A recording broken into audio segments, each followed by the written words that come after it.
Welcome to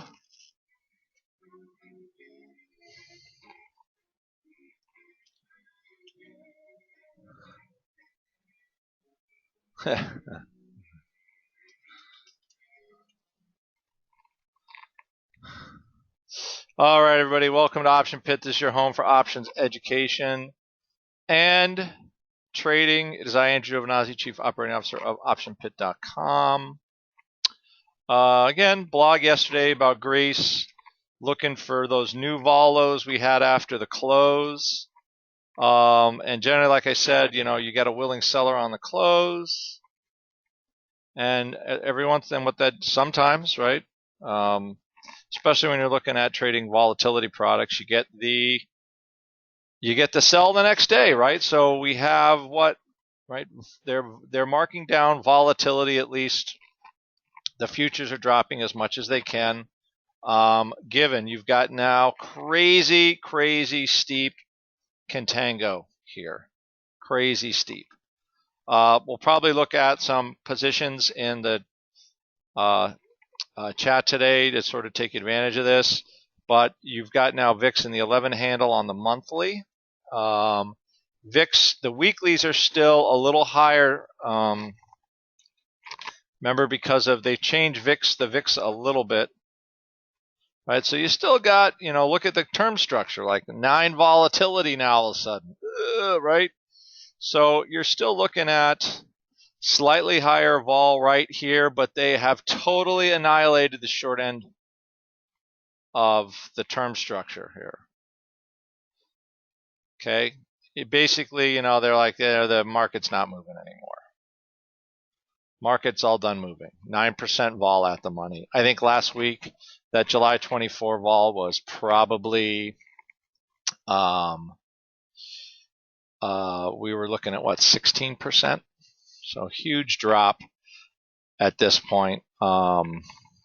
As we just move right on up into, again, but what will happen is you've got a lot of pressure on the volatility products. The August future is now below 15. I don't think this is the first day it has been.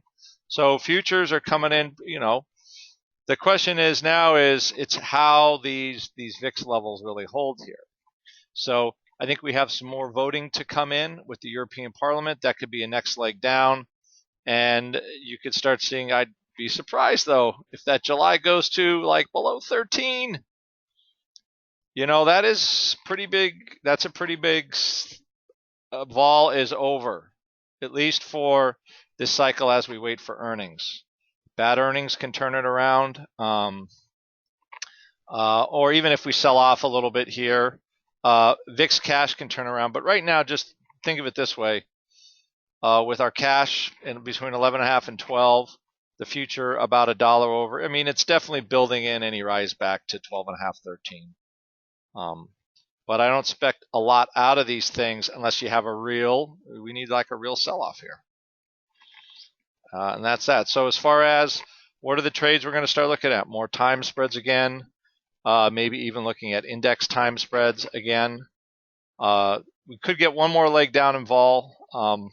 But, as it stands, right, the bottom here for this,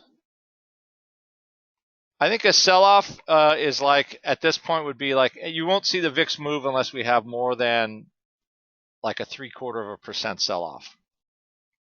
It's just not going to move that much. Right, so basically if we erased today's gains and went down, VIX will trade 13.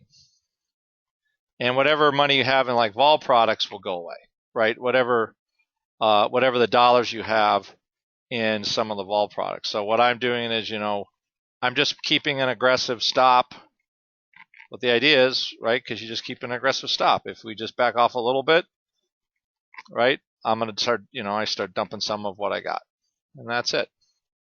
Not right, because that way I would like to reset up if we get it again. All right, so again, we'll look at time spreads. We'll explore. And again, Netflix, we looked at this yesterday, up $11. Straddle was $9. You sell the straddle, you lose. Right? We looked at some funky flies way up, depending on how you set that up. I did have some clients that did that, worked out okay. Anyway, so just because a straddle's expensive does not mean it's a sale. All right. And with that, oh, looks like I have hit a stop. So I'm going to close some stuff, and I will see you guys all a little later. Bye-bye.